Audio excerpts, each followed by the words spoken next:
What the rebels are saying is that the discussion on chemical weapons is merely a smokescreen, and that the real issue, the killing, continues. 72 people killed Wednesday, according to opposition activists. 76 the day before. The numbers keep growing, and this is what they say. They say Bashar al-Assad should be held accountable for that.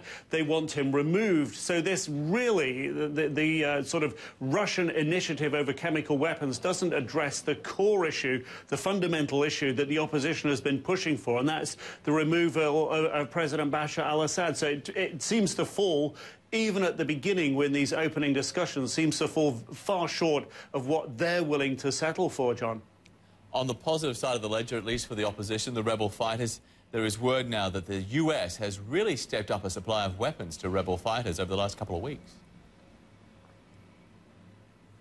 Yeah, there's been complaints for a long time coming from the opposition rebel fighters that they want weapons from the United States. The United States has been providing humanitarian assistance, $250 million worth of assistance. We now know that about $26 million worth of that is flowing towards General Idris Salim's Supreme Military Council. This is the rebel faction that is believed to be the most moderate grouping on the ground that does seem to get some training from outside of Syria to help give it a better sort of strategic and military capability on the ground. And now we understand that some US-funded weapons, not US weapons themselves, are flowing in the past 2 weeks to those rebels under that command.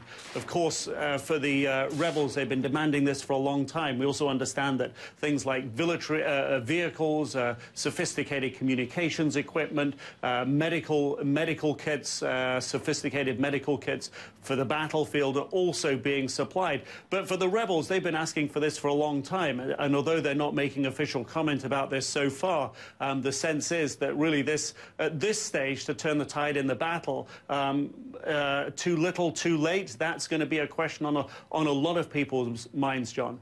Yeah, Nick, thank you. Nic Robertson live for us in Beirut. And the fighting in Syria will make it extremely difficult to secure the country's chemical weapons.